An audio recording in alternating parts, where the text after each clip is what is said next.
جوړ په خیر هیله د جوړ روغ اوسئ او د ژوند چارې مو ښې وي. د افغانستان او پاکستان ترمنځ روانه جګړه یا روانه شخړه اوس یو بل خو ډیر خطرناکه پړاو ته داخل شوې ده. هره جګړه تر شا بیلابیل اړخونه او بیلابیلې جګړې لري. مطلب دا دی چې جګړې یوازې د وسلوالو له لورې نه ترسره کیږي او جګړې یوازې په وسلوال ډګر کې نه کیږي.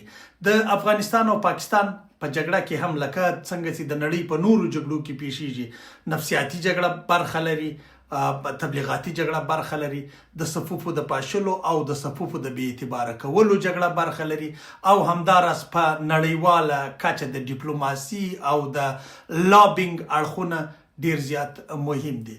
دا هغه څه دي چې اوس یې د افغانستان او پاکستان پر جګړه باندې پراخ سیوری غوړولی دی. هغه تازه معلومات چې تر ما پورې را رسیدلي دي ښیي چې اوس پاکستان خپل ځینې اشخاص پاکستان ته نږدې کسان د پاکستان پراکسیز د پاکستان جاسوسان پاکستان دوی ته اوس دنده ورکړې ده چې په افغانستان کې دننه دا تبلیغ پراخ کړي چې ګواکې پاکستان ځواکمن دی او ګواکې پاکستان په افغانستان کې هر څه کولی شي.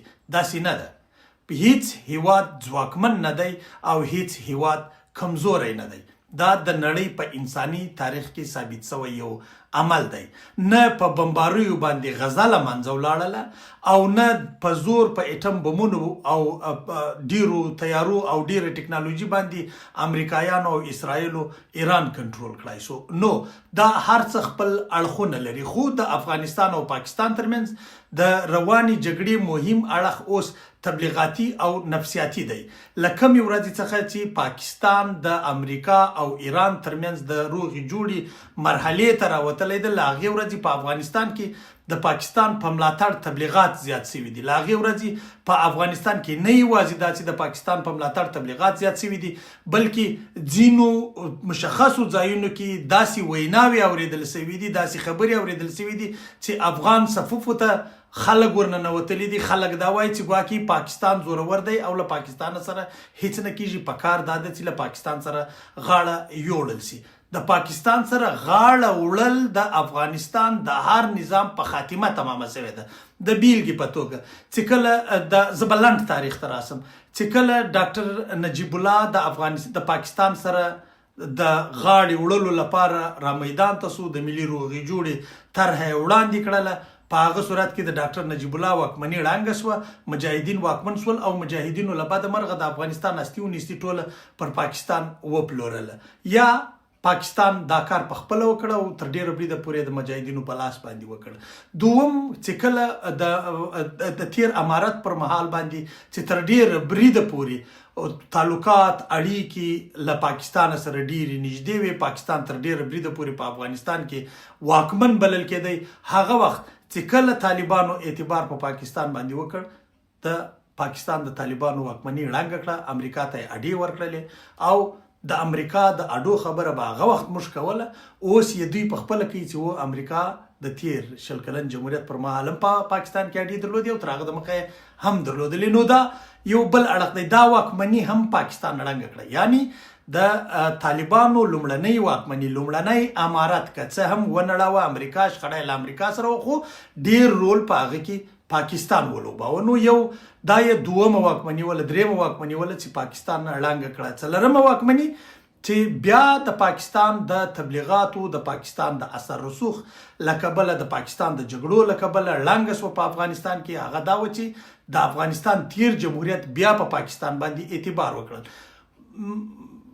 بیلابیل سفرونه د افغانستان د تیر جمهوریت ولسمشر حمید کرزي وکول و پاکستان ته، چې هغه لیست یې ډیر اوږد دی. همداراز ډاکټر صاحب اشرف غني وکول. دوی هڅه وکوله چې له پاکستان سره اړیکې سمې کړي او په پاکستان باندې اعتبار وکړي، چې هغه د دې سبب شو چې د دوی د واکمنۍ د ړنګېدو سبب شو. نو که چیرې اوس طالبان په پاکستان باندې بروسه کوي، د پاکستان سره جوړجاړي ته رسیږي، دې کې هیڅ شک شبهه نشته د طالبانو د نظام انجام به هغه وي لکه د نورو نظامونو، ځکه دا تاریخ ثابته کړې ده او دا پاکستان ثابته کړې ده. په افغانستان کې پاکستان داسې کړنې همیشه کړې دي او هغه کړنې د افغانستان په زیان تمامي شوي دي، د افغانستان د حکومتونو په زیان تمامي شوي دي. اوس سوال دا دی، موږ په افغانستان کې، یعنی زه بیا دا خبره کوم، همیشه یې په هره ویډیو کې کوم، نن یې بیا کوم، پر ما باندې دا نیوکه کېږي چې د طالبانو د نظام ملاتړ کوي، زه د افغانستان ملاتړ کوم او د افغانستان ګټه په الحاله په دې کې ده چې یو نظام ولري، یو حکومت ولري. دا چې دا حکومت مشروع دی نه دی مشروع، کومې ستونزې لري، کوم مشکلات لري، دا زموږ داخلي ستونزه که د بهر څخه څوک زموږ دا ستونزې رال کوي زموږ نه دي پکار. بیا دا حکومت هم مشروع دی، دا حکومت سم دی، دا حکومت پر هر چا باندې بالاتر دی او ښه دی. دا زما شخصي نظر دی. کیدای شي ډېر به راسره مخالف وي، زه بخښنه غواړم که څوک مخالفت راسره لري، هر څوک د اختلاف حق لري. اما دا زما نظر دی چې په افغانستان کې موجوده حکومت تر نه حکومت زر ځلې بې دی. په افغانستان کې موجوده حکومت د پاکستان له لوري تر راوړل شوي هر حکومت 1 میلیون چنده بې دی او پاکستان دا کوشش کوي ونه توانېدی په زور چې د افغانستان واکمني ړنګه کړي. اوس یې د تبلیغاتو او د نفسیاتي جګړې لور ته رادانګلي دي. د دې نفسیاتي جګړې مخنیوی پکار دی. دا ویډیو پر مخ در سره شریک کړئ دوستانو چې خلک خبر سي. د نفسیاتي جګړې مخنیوی داسې پکار دی چې باید هر طالب، هر افغان، د ولس نر او ښځه، ماشوم، زوړ او وړ په دې پوه واوسېږي چې په دې تبلیغاتي جګړه کې چې اوس پاکستان شروع کړې چې پاکستان برلاسی دی. پاکستان اصلا برلاسی نه دی. پاکستان یو مذاکرات وکړ، نو څه دي چې وکړ؟ په دنیا کې ډېر مذاکرات کیږي. نو یعنی څه که پاکستان مذاکرات وکړل د امریکا مجبوره وله په سیمه کې بل هیواد نه و پاته. دا یوازینی هیواد و چې دوی ورته ویلی شو او د دې خبره بل هغه ټویټ پروت دی. ما سره هم سکرین شاټ پروت دی چې زه فکر کوم ما به په خپل واتساپ ګروپ کې شریک کړی یم. که مې نه و شریک کړی زه به یې شریک کړم. زه به لینک لاندې درته کښېږدم زما د واتساپ ګروپ.